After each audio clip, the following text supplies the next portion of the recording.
Nos da mucho gusto. Hermanos, yo me lo voy a quitar, porque yo voy a estar más lejos que de ustedes, pero les suplicamos que se pongan su cubrebocas. Venía escuchando en las noticias que la población hospitalaria hoy ya rebasó el punto en donde debemos de estar en semáforo rojo. Y si ese es el indicativo que van a tomar para mandarnos a semáforo rojo, pues esperamos que no, porque hay otras cosas por las cuales no están haciendo eso, sino es por la economía también. ¿Me puedes pasar mi otra Biblia que dejé ahí, por favor, en la bolsa?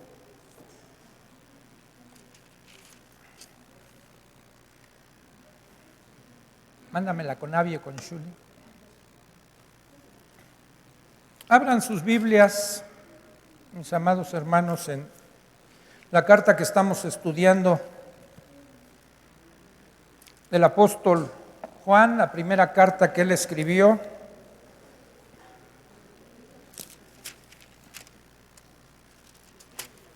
Y vamos a retomar el estudio que estaba dando y concluyó nuestro hermano Memo, nada más que me voy a ir 2 versos atrás del capítulo 4. Vamos al verso 23 y 24 del capítulo 3 y luego leemos del capítulo 4 hasta el verso 6. Dice así: y este es su mandamiento, que creamos en el nombre de su Hijo Jesucristo y nos amemos unos a otros como nos lo ha mandado. Y el que guarda sus mandamientos permanece en Dios y Dios en él. Y en esto sabemos que Él permanece en nosotros por el Espíritu que nos ha dado. Amados, no crean a todo espíritu, sino prueben los espíritus si son de Dios, porque muchos falsos profetas han salido por el mundo. En esto conocerán el Espíritu de Dios. Todo espíritu que confiesa que Jesucristo ha venido en carne es de Dios. Y todo espíritu que no confiesa que Jesucristo ha venido en carne no es de Dios. Y este es el espíritu del anticristo, el cual ustedes habían oído que viene y que ahora ya está en el mundo. Hijitos, ustedes son de Dios y lo han vencido, porque mayor es el que está en ustedes que el que está en el mundo. Ellos son del mundo, por eso hablan del mundo y el mundo los oye. Nosotros somos de Dios y el que conoce a Dios nos oye. El que no es de Dios no nos oye. En esto conocemos el espíritu de verdad y el espíritu de error. Oremos. Amado Dios, te agradecemos, Señor, que todavía hasta hoy nos permites podernos reunir con libertad, sin prohibiciones. Y si tú quieres, Señor, nos los vas a permitir seguir así. No solo están las malas noticias, también hoy en un país del mundo fue aprobada ya una vacuna que se está aplicando.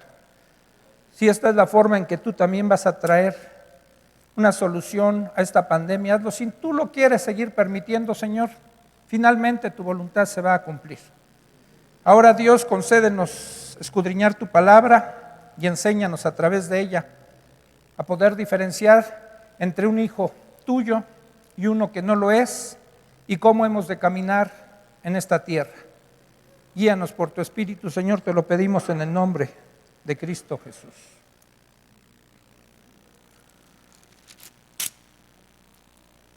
Bien, vamos de nuevo al verso 23 del capítulo 3. Dice: este es su mandamiento, que creamos en el nombre de su Hijo Jesucristo y nos amemos unos a otros como Él lo ha mandado. Quise retroceder tantito porque este versículo nos da la pauta a lo que vamos a estudiar en el capítulo 4.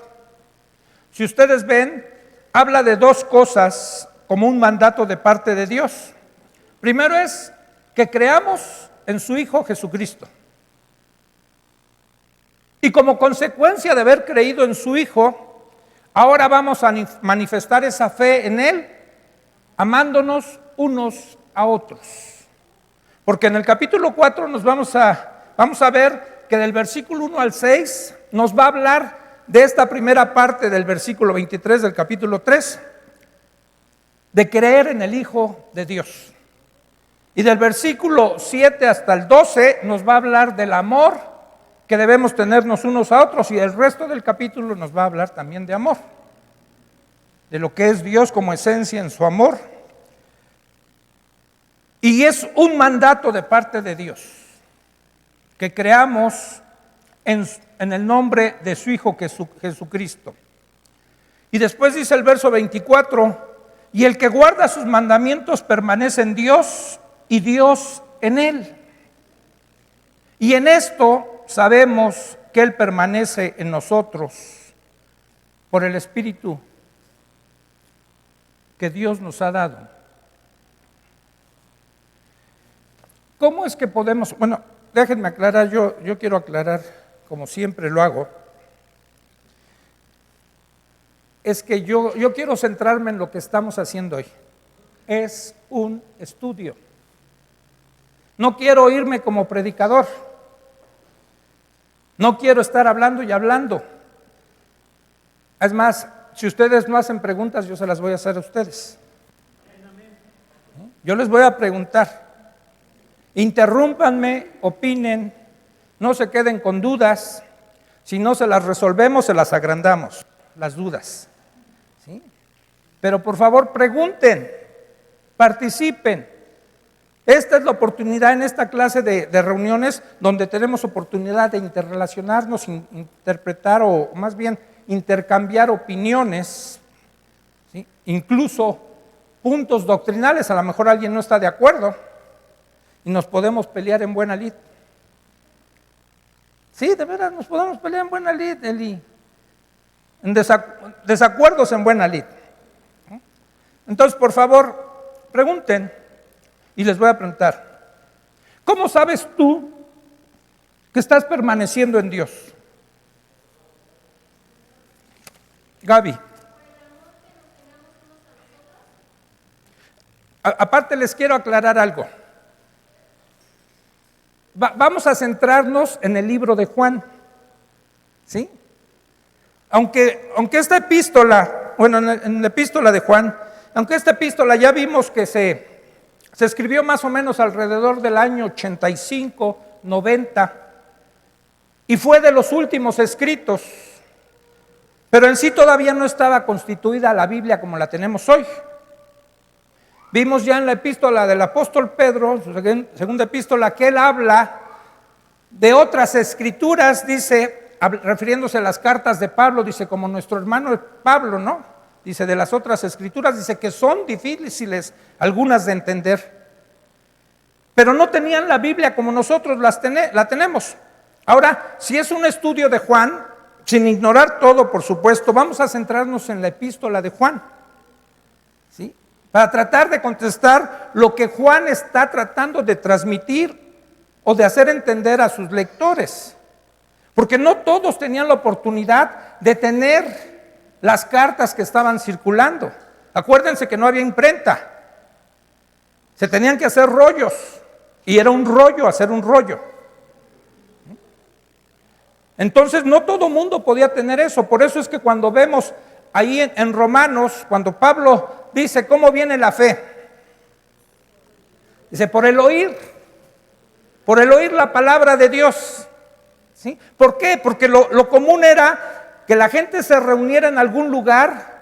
A veces eran las sinagogas de los judíos, como vemos en Lucas 4, cuando el Señor entra en una sinagoga, y se reunían para escuchar la palabra de Dios, pero no todos tenían una palabra de Dios. Entonces la idea de Juan, al escribir esta carta, es para adoctrinar, para exhortar, para ayudar a los hermanos en cuanto a las herejías que ya vimos que este libro quiere atacar, al gnosticismo que estaba ahí en todo su apogeo, y quiere combatir esa idea que se estaba infiltrando en la iglesia, ¿no? Entonces, en eso centrémonos ahorita, digo, sin descuidar lo otro. Tienes parte de razón en esto, pero aquí está hablando, y quiero que toquemos nada más el primer aspecto que les decía del versículo 23. Primero vamos a ver el aspecto de creer en el Hijo de Dios. Porque una cosa nos lleva a la evidencia de otra, pero nada más vamos a centrarnos en lo que es creer en el Hijo de Dios. Y el verso 24 dice, y en esto sabemos que el que permanece en nosotros, que Él permanece en nosotros por el Espíritu que nos ha dado. O sea, ¿cómo sabemos que estamos en Dios? ¿Sí? Ahí lo da la respuesta, ¿cómo sabemos? ¿Qué espíritu nos ha dado? Su espíritu. En el fruto ya sería lo otro.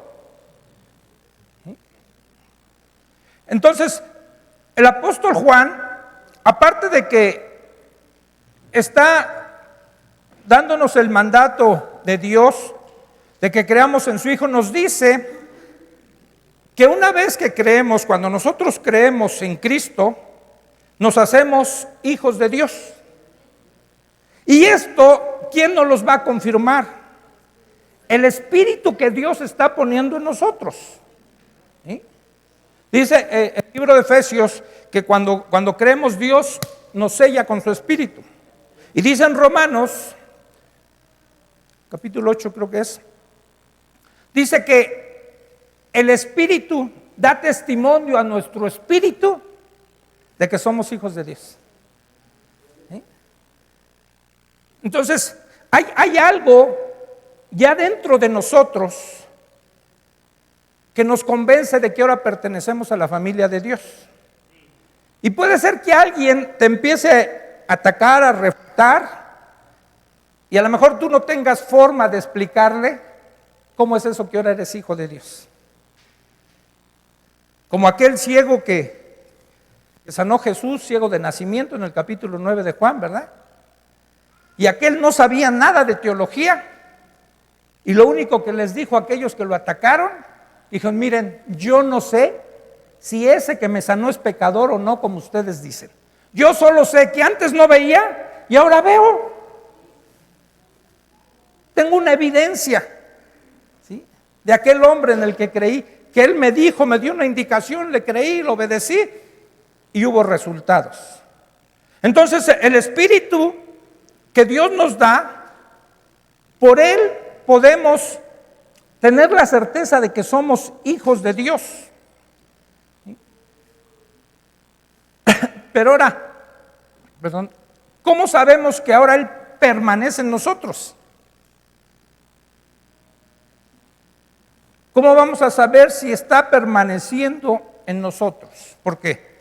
Miren, una vez que creemos, bueno, por eso el apóstol está tratando de atacar o de aclarar a la iglesia esto. Va a haber mucha gente que nos va a querer desviar y nos vamos a encontrar aún dentro de la iglesia, podemos encontrar herejías. Podemos encontrar falsos maestros dentro de la iglesia. Tenemos un dicho muy mexicano, no todo lo que brilla es oro. No porque veas una iglesia llena, ¿sí?, que es un predicador con muchos títulos, tengas que tragarte todo. Y sí, como él dijo, para eso necesitamos estudiar las Escrituras. Y para poder permanecer en él, para que nadie nos mueva de eso que hemos creído, el apóstol está combatiendo esto, ¿no? ¿Cómo podemos saber que vamos a permanecer en él? Al creer en Cristo, ¿sí?, es el inicio, porque viene una promesa que el mismo Dios hizo, el mismo Jesús hizo cuando estuvo aquí en la tierra. El que creyera en él dijo, vendremos mi Padre y yo y haremos morada en él por medio del Espíritu. ¿Sí? Prometió eso Jesús. Y es por el Espíritu que da convicción a nuestro espíritu de que somos hechos hijos de Dios. Y ese es primero un testimonio interno que cada uno de nosotros tenemos. Cuando escribe Pablo a Timoteo, él le dice a la gente, bueno, a Timoteo le dice en uno de los versículos, creo que es el capítulo 2, dice, yo sé en quién he creído. Dice, yo sé en quién he creído. Y a lo mejor nosotros podemos decir lo mismo. Yo sé en quién he creído. En Jesús. Pero hay otro aspecto después, que es lo que vamos a ver más adelante. Basada en esa creencia, va a haber una evidencia exterior en nuestra forma de ser, de vivir, de comportarnos, lo que podríamos llamar los frutos. ¿Sí? Va a haber una evidencia externa de ese creer en Jesús. Entonces, esas evidencias externas se van a ver a través de una vida de obediencia a Dios, con una vida recta que nosotros vamos a llevar, con una vida honesta, ¿sí? Todo eso se va a estar viendo en la vida de cada uno de nosotros. Y esta presencia del Espíritu en nosotros no solo va a ser espiritual, entonces tendrá que ser también por medio de nuestra conducta. Se va a evidenciar que hemos creído en Jesús. Capítulo 4. Voy a leer dos versiones porque la Nueva Versión Internacional plantea diferente y creo que nos ayuda a aclarar muchas cosas, porque la Reina Valera que leí, aunque la cambié un poquito, le quité el vos, vosotros y eso, lo dice diferente. Fíjense cómo dice en la Reina Valera: amados, no creáis a todo espíritu, sino probad los espíritus si son de Dios, porque muchos falsos profetas han salido por el mundo. Y la versión internacional dice: queridos hermanos, no crean a cualquiera que pretenda estar inspirado por el Espíritu, sino sométanlo a prueba para ver si es de Dios, porque han salido por el mundo muchos falsos profetas. Entonces empieza el apóstol Juan a decirnos de no creer a los espíritus. Ahora yo les voy a hacer preguntas. ¿De qué espíritus habla? ¿A los que no debemos de creer?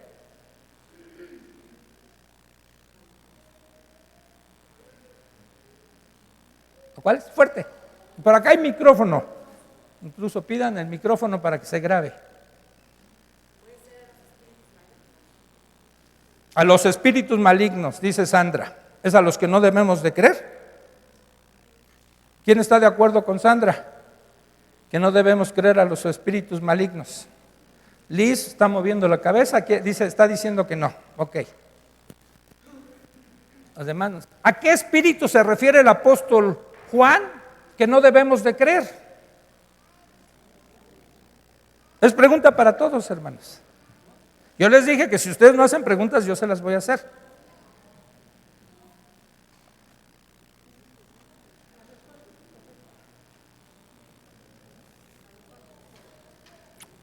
Muy bien, estás más acertada.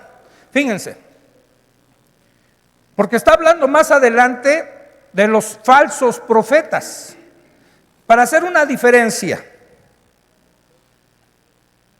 es que cuando escuchamos la palabra espíritu, no solo piensen en un ser inmaterial, ¿sí? Ya sea bueno o malo, ángel bueno y ángel caído, ¿sí? Y que ellos deben de tener un poder, pero no tienen todos los poderes. O sea, no son los que vienen y predican en la iglesia, el espíritu en sí, el inmaterial. Puede influenciar en las personas, ¿sí? De hecho, influencian en las personas, llegan a influir en las personas, ¿sí? Pero no son ellos los que están dictando la falsa enseñanza. No son los que nos están diciendo no creas en Dios, no creas en eso, ¿no? Dice el apóstol, dice, no crean a todo espíritu, sino prueben a los espíritus. Está hablando de personas, de su espíritu, de esas personas que son las que hablan, ya sea dentro de la iglesia o fuera de la iglesia, son los que van a estar hablando. Acuérdense, cuando escribe Pablo a los tesalonicenses, y está hablando en un contexto de la profecía, dice, escúchenlo todo, retengan lo bueno, prueben a los espíritus, o prueben esa profecía. Todo eso que están oyendo, pásenlo por un colador que tiene que ser la Biblia. No puede alguien decir una cosa que está en contra de lo que se dice aquí.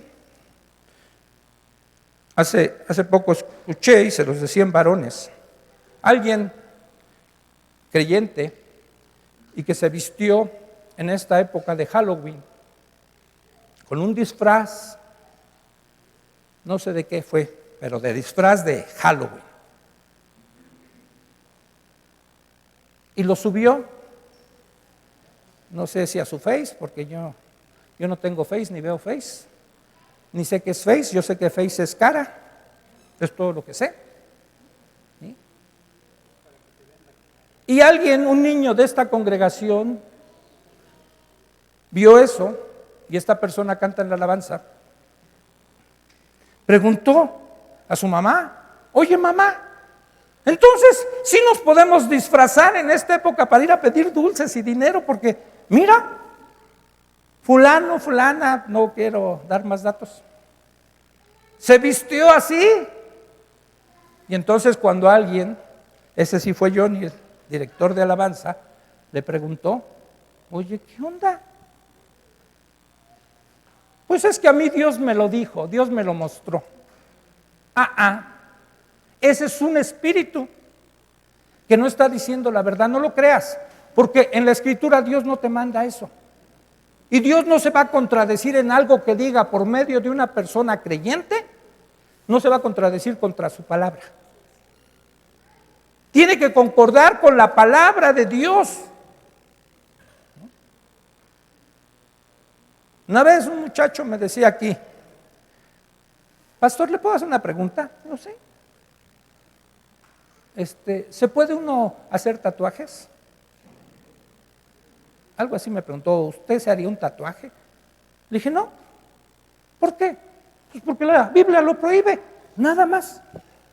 Si Dios dice que no, es que no. ¿Por qué le busco 3 pies al gato? ¿Por qué queremos ir en contra de lo que Dios dice? Y a lo mejor ese joven está escuchando a otra persona, no un espíritu, puro espíritu, sino la influencia del espíritu en una persona que le está diciendo, oye, pues ¿qué tiene de mal, hombre? Pues total es una marquita que te haces en la piel, mira, hasta te puedo dibujar hasta un Cristo. Una crucecita, te vas a ver hasta más cristiano, ¿no? ¿Cuál es la bronca? Y dice, bueno, dice el apóstol, no los creas a todos los que te digan. ¿Sí? Pruébalos a ellos. ¿Por qué están diciendo eso? ¿Sí? Porque si esos espíritus son de Dios, van a estar de acuerdo a lo que Dios dice. Y aclara, porque muchos falsos profetas han salido, ¿por dónde? Por el mundo. Y del mundo, muchos falsos profetas a veces llegan aquí. Y entonces a todos ellos tenemos que probarlos. Dice el verso 2. En esto van a conocer o conocen el Espíritu de Dios. Todo espíritu que confiesa que Jesucristo ha venido en carne es de Dios. Déjenme, les voy a leer algo acerca de cómo se puede presentar una herejía. Les vuelvo a recordar lo que un día les dije. En función de esta carta y lo que les decía hace rato, está tratando de combatir el gnosticismo el apóstol Juan, que estaba fuerte en esa época. Ya les dije que parte de la doctrina del gnosticismo, ellos llegaban a decir que Cristo nunca había venido, ¿sí?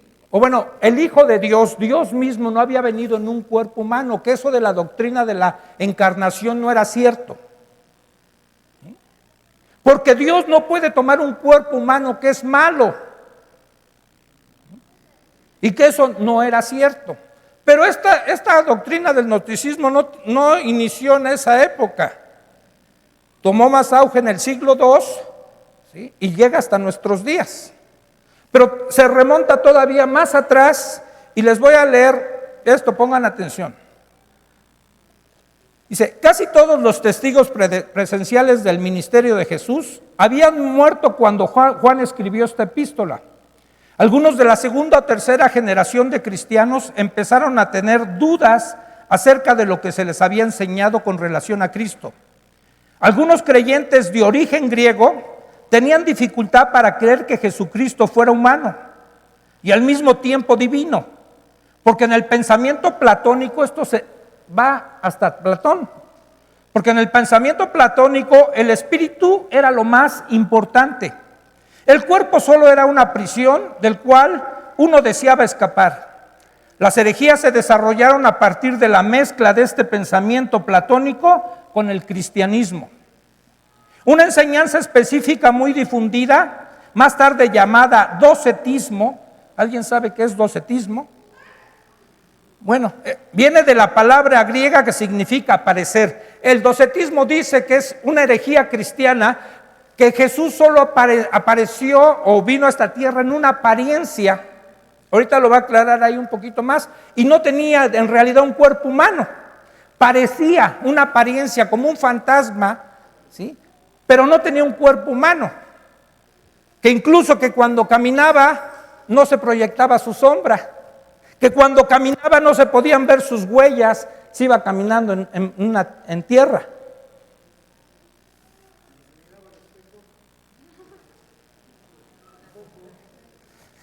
Era muy difuso el espejo en ese entonces.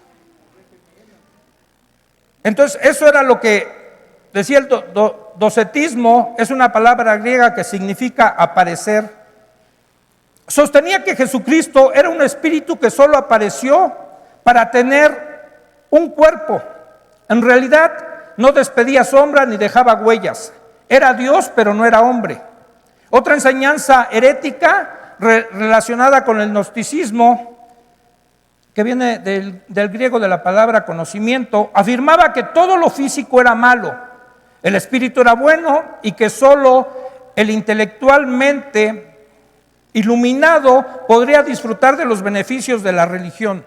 Ambos grupos tenían dificultad para creer en un Dios salvador que era también totalmente humano. Jesús les responde a esos falsos maestros como testigo presencial, Juan les responde a esos falsos maestros como testigo presencial de la vida de Jesucristo en la tierra. Vio a Jesús, habló con él, lo tocó, sabía que Jesús era más que un simple espíritu. En los primeros párrafos de su escrito, Juan establece que Jesucristo existió antes de la fundación del mundo y que también vivió entre los hombres como hombre. En otras palabras, era divino y humano.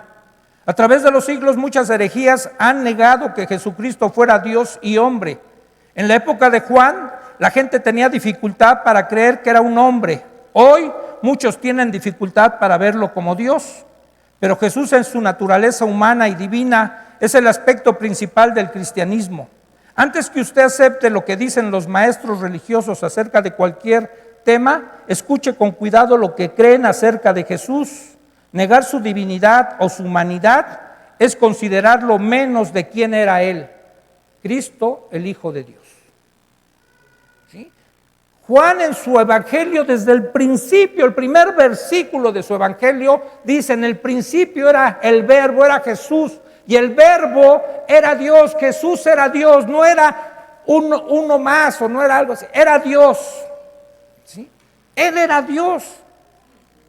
Y ese Dios que siempre ha existido, que no tiene principio ni fin, llegó un momento en el tiempo nuestro, ¿sí? en los espacios en que vivimos de tiempo y espacio, decidió venir a esta tierra y se encarnó como cualquiera de nosotros a través de la Virgen María. Y en el versículo 14 de 1 Juan dice: y ese verbo del principio, dice, se hizo carne y habitó entre nosotros. Y vimos su gloria, gloria como del unigénito Hijo de Dios. Juan declara eso, y Juan vuelve a hablar aquí en esta epístola. Al principio dice: nosotros hablamos tocante al verbo, dice, al que vimos, al que tocamos, al que palpamos. O sea, era un testigo presencial Juan de lo que está diciendo. Y el gnosticismo, ¿sí?, estaba hablando de una serie de enseñanzas heréticas sin que tuvieran un testigo presencial de lo que Juan sí era, y quiere combatir todo esto porque era un problema para todos ellos que traían toda una tradición, y eso se presenta hasta nuestros días, hermanos. De hecho, una vez creo que Beto trajo a un estudio un desplegado así de las diferentes religiones, cómo ven a Jesús. Y solo el cristianismo lo ve como el Hijo de Dios, como Dios. Pregunten a los testigos de Jehová, y hasta le cambiaron a la Biblia, y dicen: el principio era Dios, y el verbo era Dios, y el verbo era un Dios. Y aluden a un salmo donde dice: vosotros sois dioses. Dice: pues ahí dice que hay muchos dioses, y que todos somos dioses en embrión, dice un salmo, y sí lo dice. Pero no las creamos, hay que estudiar bien ese salmo, porque dice que somos dioses en embrión. Y entonces está queriendo combatir todo esto Juan, ¿sí? Y entonces empezamos a ver lo que creen en otros lados, porque miren, yo les voy a decir, cuando alguien tiene necesidad en su vida, empieza a buscar la solución para sus problemas, ¿o no? Y empezamos a recorrer un sinfín de caminos. Yo estuve 15 años en grupos de autoayuda, pero en esos tiempos también me metí al control mental. Estuve 9 meses con los mormones. También le dije a mi esposo: ok, si no quieres ir conmigo a un cierto lugar, vamos a tu religión, que era el catolicismo, vamos y nos metemos ahí. Me metí un tiempo con los católicos. Y empecé a buscar ondas del cuarto camino, y un día me topé. ¿Alguien ha oído hablar acerca de los Rosacruces?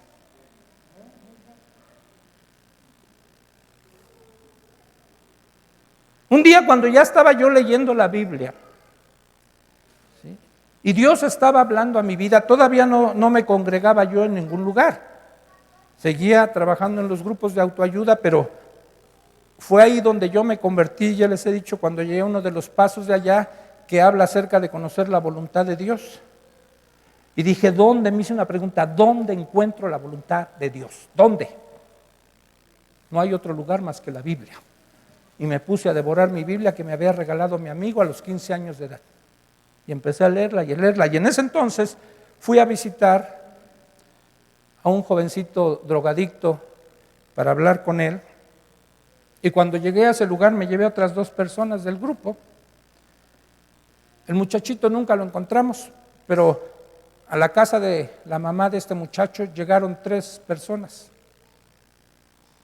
Eran de esta filosofía de los Rosacruces. Y empezaron a decirnos: jóvenes, porque estaba joven en ese entonces, hermanos, jóvenes, Dios no hace las cosas así por casualidad. Por algo ustedes llegaron aquí, llegaron buscando a otra persona y miren, se encontraron con nosotros. Dice: esto, fíjense, este es el sello de las sectas, tengan cuidado. Dijo: esto no se lo damos a conocer a todos, solo a unos cuantos privilegiados. Y ustedes son privilegiados. Les vamos a decir la verdad. Y empezaron a sacar su choro mareador. Ellos presentan a Dios así como una gran luz. Y esa luz destella, dice, así como más o menos como el sol, y destella muchas luces. Y cada luz que sale de ahí es un ser humano, el alma de un ser humano que después toma cuerpo cuando nacen. Y todos ellos tienen que regresar a Dios. Pero solo unos cuantos iluminados los podemos guiar para allá. Y empezaron a hablar de Jesús. Dijeron: Jesús fue un gran iluminado. Fue uno de los grandes maestros iluminados, pero él tuvo que ser enseñado. Tuvo que aprender de otros. Y yo nomás los empecé a escuchar. Y esto no es para todos. Les dije, y fíjense, lo que hacen estas gentes, y casi la gran mayoría de las religiones, por el contexto en el que vivimos en este país, empiezan a hablar de la Biblia o de Cristo o de Jesús. Porque saben que como sea, todo el pueblo mexicano tiene una información de Dios, pero tiene un desconocimiento de Dios. Y se mueve por lo que oye, por lo que ve, por las películas, en fin. Pero pues nadie ignora que existe un Dios, ¿no? Aunque sean ateos. Y entonces empezaron a soltarnos todo su rollo. Le digo, oiga, ¿y cómo puede resolverme el dilema que dice la Biblia que Dios no hace acepción de personas, que no tiene favoritos? No, sí, Jesús fue uno de sus favoritos. No, Jesús es el Hijo de Dios, les dije. No es un favorito. Y cuando le empecé a contradecir varias cosas, ya no les gustó. Pero yo veía a las otras personas que llevaba, estaban con los ojos abiertos y salieron ahí diciendo, oye, qué padre está esto que nos contaron, casi los cacheteos, les digo, despierten babosos. Eso es una secta. Es gente que engaña. Cuando estuve con los mormones, porque, miren, pueden tener aspectos muy cristianos. Los mormones atienden a las familias, qué bárbaro, ni nosotros los atendemos así, hermanos. Si tú llegas a ese lugar y tienes problemas económicos, ellos hasta chamba te buscan. Si estás enferma y no tienes quien te cuida a tus hijos, ellos van y te los cuidan y te hacen el quehacer y empiezan a hacer muchas cosas contigo. Y te llegan mucho a los sentimientos. Para empezar a evangelizar a alguien, les ponen un cassette, no sé si ya se modernizaron más, en ese entonces que yo estuve metido en eso, llevaban un cassette que se llamaba Las familias son eternas. Y te empiezan a ir a los sentimientos y te hablan de que tú te sellas en realidad con tu esposa y después de esta vida vas a ir a vivir a la otra por la eternidad, porque aquí no se llaman casamientos, para ellos son sellamientos por la eternidad. Y yo les dije, oiga, ¿y por qué dice la Escritura, dijo Jesús, que en el cielo ya no habrá matrimonios? Si ya ni se van a casar ni se van a dar en casamiento, porque eso fue lo que dijo Jesús. Ustedes dicen algo contrario. Y entonces yo empecé a hacer, me acuerdo que una vez en una reunión de ellos, yo les estaba haciendo muchas preguntas y su respuesta siempre fue así, mira, no te podemos contestar eso, porque eso que tú preguntas es doctrina profunda y no lo podrías entender. Le digo, tú respóndeme, ya si mi capacidad no me alcanza para entenderlo, y es bronca mía, tú respóndeme lo que te pregunto. Y no me daban respuesta, se la sacaban con eso, es doctrina profunda. Pero llegué al punto de horrorizarme ahí, cuando fui a un congreso de ellos, y el predicador de ese lugar habló en contra de Jesús, y agarró una Biblia, y les dijo, este libro está lleno de herejías, este libro está todo transformado, con el paso de los años ha perdido su fidelidad, el único que sirve es el libro del Mormón. ¿Y saben qué hizo desde el púlpito? Empezó a romper la Biblia y les pidió a todos que empezaran a romper sus Biblias. Y la gente lo empezó a hacer. Dije, bola de locos. Y me salí de ahí.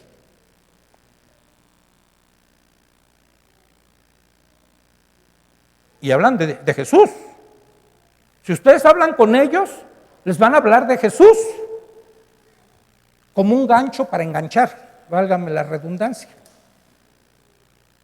Y por el estilo, vamos a encontrar a mucha gente, y muchos de esos a veces caen en nosotros por esa búsqueda que están teniendo constante de buscar cosas. Entonces, yo tomé, cuando llegué aquí, ¿sí? Cuando llegué a la iglesia de Cristo, créanme, había recorrido algunas cosas, pero todo eso, como dice Pablo, olvidando lo que queda atrás y extendiéndome hacia lo que está delante, ahora prosigo a la meta, al premio del supremo llamamiento de Dios en Cristo Jesús.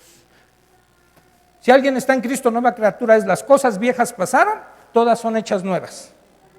Y entonces agarré toda mi literatura, tenía mucha literatura de los grupos de autoayuda, y lo llevé a un anexo y les dije, a ustedes les puede servir si ustedes siguen creyendo en esto. Se las regalo, no tengo un solo libro de ellos. Me deshice de mis libros de control mental. Y créanme que incursioné en algunas áreas en el control mental que me empezó a dar miedo. Cosas que uno puede hacer ahí. Pero renuncié a todo eso. Había un espíritu detrás de todo eso que influenciaba mi forma de ser. Y yo tuve que renunciar a todo ese tipo de cosas. Conservo un libro, pero no del mormón, sino para informarme del mormonismo. Bueno, creo que sí, el otro día me quedé con un libro del mormón, ¿verdad? Y el libro de doctrinas y convenios, que es el que manejan ellos. Pero no para creer en eso, sino para tener cómo descubrir sus mentiras. Y entonces el apóstol nos está pidiendo aquí que podamos, hermanos, conocer al Espíritu de Dios con esa gente que dice que lo tiene. Dice, porque todo espíritu que confiesa que Jesucristo ha venido en carne es de Dios. A lo mejor para nuestro tiempo sea más difícil que para esos hombres que practicaban el gnosticismo y que creían en esas cosas, porque ellos no podían declarar ni verbalmente, no, sí, yo creo que Cristo vino en carne, porque era como negar su fe o lo que ellos creían. Se decía, ¿tú crees que Cristo vino en carne? No, ellos decían, yo no creo que Cristo vino así. Cristo vino espiritualmente, nada más. En el momento, era otra doctrina que ellos manejaban, en el momento en que Jesucristo se bautizó, que Jesús se bautizó, vino sobre él el Espíritu, pero después se fue. Y entonces todas esas cosas está combatiendo el apóstol. Por eso les dice, ¿cómo van a conocer el Espíritu de Dios? O el que tiene el Espíritu de Dios. Todo ese espíritu que está confesando que Jesucristo, o las personas, ¿sí? Dice la versión internacional, en esto conocerán el Espíritu de Dios. Y si ustedes notan, empieza a haber algunas diferencias entre la traducción de una de otra. La versión internacional hay veces que pone el Espíritu en mayúscula y la Reina Valera en minúscula, muchos de ellos. Pero la versión internacional está destacando más cuando se habla del Espíritu de Dios. Dicen, estos van a conocer que el Espíritu de Dios, todo espíritu, cuando ustedes ven en minúscula espíritu, se está refiriendo al espíritu que tiene el hombre, aunque esté influenciado por un espíritu demoníaco. Y también, aunque esté influenciado por el Espíritu de Dios, sí, cuando dicen el espíritu en minúsculas se está refiriendo al espíritu de cada ser humano. Y en esto conocen el Espíritu de Dios. Todo espíritu que confiesa que Jesucristo ha venido en carne es de Dios. Y todo espíritu que no confiesa que Jesucristo ha venido en carne no es de Dios. Y este es el espíritu del anticristo, el cual vosotros habéis oído que viene y que ahora ya está en el mundo. Dice la internacional, en esto pueden discernir que tienen el Espíritu de Dios. Todo profeta que reconoce que Jesucristo ha venido en cuerpo humano es de Dios. Todo profeta que no reconoce a Jesús no es de Dios, sino del anticristo. Ustedes han oído que este viene, en efecto, ya está en el mundo. O sea, la versión internacional ya habla acerca de los profetas. Señala más como los profetas, ya no habla tanto, como que enfatiza más en eso. ¿Sí? En que son las personas los que pueden estar dando una profecía o lo que pueden estar predicando, porque si no sabían, ¿saben dónde se da más profecía?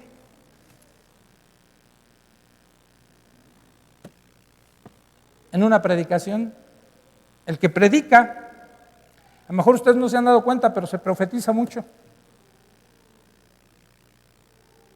Y aunque algunos de nosotros que predicamos nos oigan decir, yo no soy profeta ni hijo de profeta, soy boyero, como Amós, ¿no? No, desde aquí se profetiza mucho, hermanos. Por eso es que ustedes les hemos dicho, todo lo que oigan de nosotros, no nos crean todo. Háganle, sean berenianos. El que lee, entienda lo que es ser bereniano. Comprueben si lo que estamos diciendo desde aquí tiene un fundamento en la Escritura. Vayan y revisen, compren el casero, vean en YouTube luego y a ver por qué dijo esto, voy a ver si es cierto, de dónde lo sacó, cómo se lo manguió. Y tienen todo el derecho y la responsabilidad de venirnos a reclamar, decir, pastor, eso que dijo está mal, y usted tiene que subirse desde el púlpito a pedir perdón y aclarar. Eso no es así. Ustedes tienen esa responsabilidad con nosotros. Y nos los tienen que venir a decir. ¿Por qué? Porque todo el que no confiesa, dice Juan, que Jesús ha venido en carne, se convierte en un anticristo. Y no es la única forma, no nada más de confesar así. ¿Se acuerdan? En los tiempos de Jesús, ahí en el Evangelio de Mateo, en el capítulo 16, llega el momento en que Jesús les dice a sus discípulos, a sus apóstoles, oigan, ¿qué dice la gente de mí? Y entonces le empiezan a decir, pues unos dicen que eres Juan el Bautista, otros que eres Elías, otros que Jeremías, y otros dicen que eres uno de los profetas. Ah, muy bien. ¿Y ustedes qué dicen? Y Pedro, inspirado por el Espíritu, dice, tú eres el Hijo del Dios viviente. Pedro fue iluminado porque para poder reconocer a Jesús como lo que es, necesitamos tener la luz de Dios. Es la Escritura, en su luz veremos la luz. Viene la revelación de Dios, Él nos ilumina y bajo esa iluminación de parte de Dios podemos reconocer quién es Jesús. Y si en los tiempos de Jesús ya la gente estaba divulgando muchas ideas de lo que era Jesús o de dónde venía Jesús, imagínense a nuestros tiempos. Váyanse a cualquier librería esotérica. Bueno, no vayan, no hay necesidad, yo desde aquí se los digo. Y van a encontrar un sinfín de libros. Jesús vivió y murió en Cachemira. Y empieza a describir ese libro, yo lo leí. Empieza a describir cómo se desarrolló y ahí dicen, todo ese tiempo de su infancia de Jesús que no registra la Escritura, todo ese tiempo Jesús lo pasó en Cachemira, siendo instruidos por los grandes iluminados, preparado para hacer su presentación pública, lo que se le llama en la Biblia su ministerio público. Y puede apantallar a la gente, dice, oh, pues sí, ¿por qué la Biblia no dice nada? ¿Saben qué? Lo dice todo.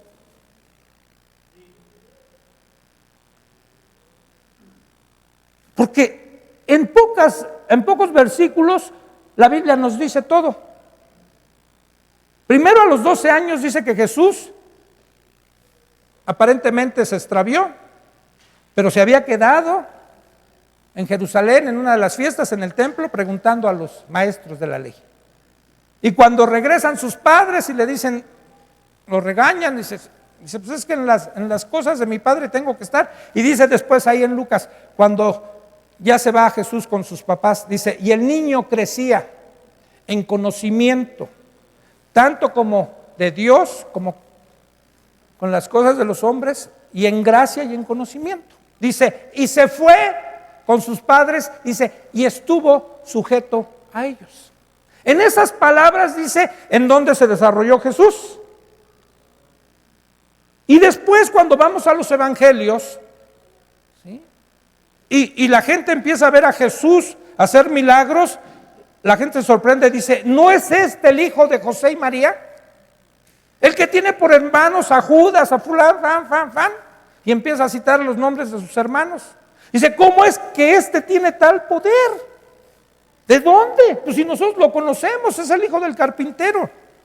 O sea, quiere decir que Jesús vivió una vida común y corriente, quizás hizo mesas, fue carpintero, arregló sillas o hizo sillas, a lo mejor un ataúd para un muertito, no sé.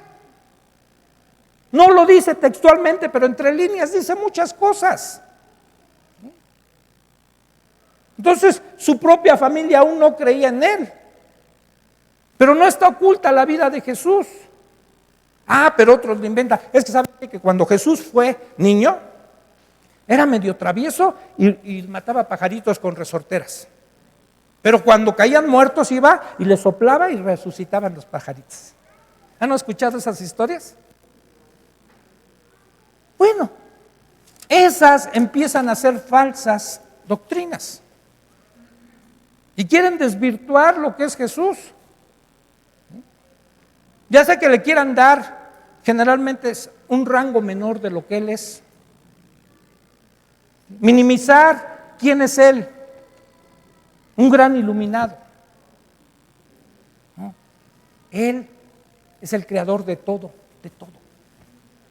Dice la Biblia, por Él subsisten todas las cosas. Y fueron creadas por Él y para Él. Y sin Él, dice, nada de lo creado hubiera sido creado. Sin Él es todo, es el Todopoderoso. ¿Sí? Jesús no es un diosito. Si acaso le podemos decir, es un diosote. ¿Sí? Es nuestro Dios. ¿Sí? Es el que no cambia, dice la Biblia. Él no cambia, ha sido el mismo desde la eternidad y hasta la eternidad. No tiene ni siquiera sombra de variación. Siempre ha sido el mismo.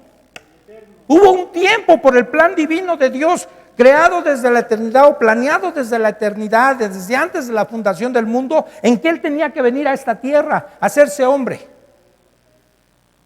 Y cuando vino a esta tierra, siguió siendo Dios, nada más que nunca recurrió a su divinidad, pero también fue hombre, 100% hombre. Tuvo como tuyo hambre. Podemos leer ahí en el Evangelio de Juan, en el capítulo 4, con la samaritana, dice que sus apóstoles fueron a buscar comida porque tenía hambre, y que se había cansado y llegó al pozo y tenía sed, y le pidió a la samaritana agua para beber porque tenía sed, pero él se negaba a una de sus propias necesidades por atender las nuestras, y se lo sigue haciendo. Dejó de tomar agua para atender la necesidad de la samaritana. Ese es nuestro Dios, ese es el que está defendiendo Juan, la divinidad, no porque Dios necesite ser defendido, sino para cuidar a la iglesia, para proteger a la iglesia, porque en la iglesia había de todos tiempos de madurez, niños espirituales, adolescentes espirituales, como ya lo vimos en esta misma carta cuando les escribo a vosotros, hijitos, escribo a vosotros, jóvenes, escribo a vosotros, padres, hablando de la madurez de cada miembro de la iglesia. Y entonces cuando se es más pequeño es más fácil de ser engañado. Por eso el profeta Oseas dijo, este pueblo pereció por falta de conocimiento. Lo pueden desviar. A alguien que no tiene conocimiento fácilmente lo van a mover de lo que pueda creer. Por eso, hermanos, necesitamos leer la Biblia, necesitamos hacerlo nuestro libro de cabecera, leerlo una, otra y otra vez. No dejar que se nos pase un solo día sin estar consultando las Escrituras. Y dice el verso 3, y terminamos ahí porque yo pensé terminar hasta el 6. Pero ya Lalo me dijo que cuando se acabe el tiempo va a poner una sirena que haga para indicarme que ya se acabó el tiempo.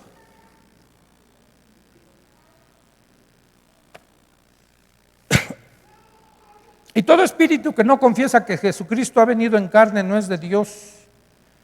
Y este es el espíritu del anticristo, el cual ustedes habían oído que viene y que ahora ya está en el mundo. Y hermanos, el espíritu del anticristo está en este mundo.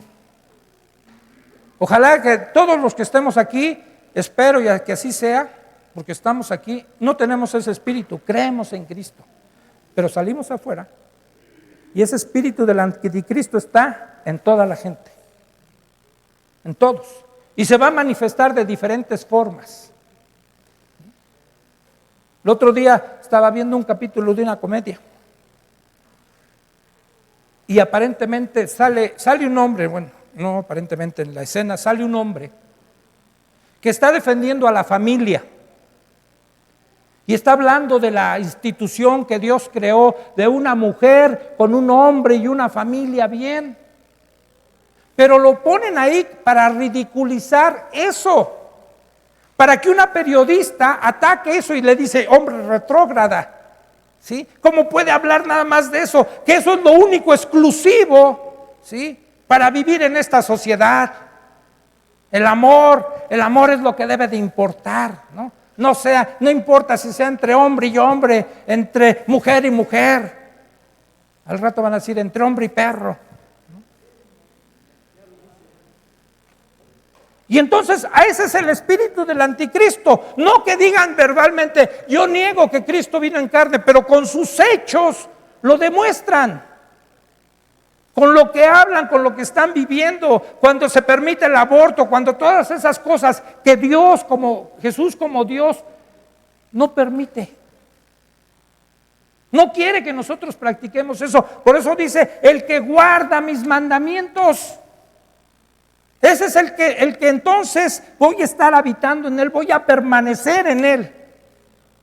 Y tengamos cuidado de que no sea que un día el Espíritu de Dios se aleje de nosotros porque nos vamos con la corriente de este mundo, porque atendemos a los falsos profetas, porque nos podemos ir con la finta. Pues sí, no, pues ¿qué tiene? Hay iglesias que ya casan a homosexuales, tristemente. Aquí, por favor. No condenamos eso. Si alguien tiene ese problema y está luchando con eso, bueno, como alguien puede tener el problema de alcoholismo, de drogadicción y lucha con eso y cualquier otro pecado. Bueno, no es problema, es pecado. Bueno, cada quien va a luchar con lo suyo. Pero si alguien viene con ese pecado y dice, ya me definí bien, pastor, y aquí está mi pareja, me quiero casar con él. Él y yo nos vamos a casar. Somos dos hombres, pero atrapados en un cuerpo. No, así. ¿Nos puede casar? Nosotros tendríamos que decir, no. Y legalmente nos pueden ir a acusar. No podemos negarnos. Y si eso nos cuesta la cárcel, que nos cueste. Pero tenemos que creerle a Cristo. ¿Sí? Porque Él no cambia.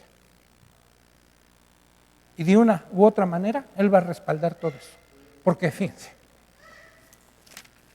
nuestro Dios sigue controlando todo. Él no ha perdido el control de nada. Aunque en apariencia todo esto esté de cabeza y digan, ¿dónde está Dios? Pues Dios todo esto lo controla. Finalmente sus planes y sus propósitos se van a cumplir a pesar, espero que no de nosotros, sino nosotros con Él. ¿Sí? Porque más adelante va a decir que también Él ha vencido al maligno y que nosotros también lo hemos vencido. Y ya lo había dicho en el Evangelio Jesús. ¿Sí? En el mundo tendréis aflicciones, pero confiad. Yo he vencido también al mundo. ¿Sí? Y este mundo, aunque esté de capa caída, Él ya triunfó. ¿Sí? Y solo es cuestión de tiempo. Estamos en un compás de espera para que cuando Él regrese, entonces nosotros nos levantemos junto con Él a reinar. Oremos. Padre, te damos muchas gracias, Señor. Afírmanos en la fe, afírmanos en tu palabra. Señor, que no desviemos la mirada de ti. Dice tu misma palabra, puestos los ojos en Jesús, en nadie más. Nadie más puede llenar nuestro vacío. Nadie más nos puede garantizar llegar al Padre. Nadie más puede hacer la obra que tú haces en cada uno de nosotros.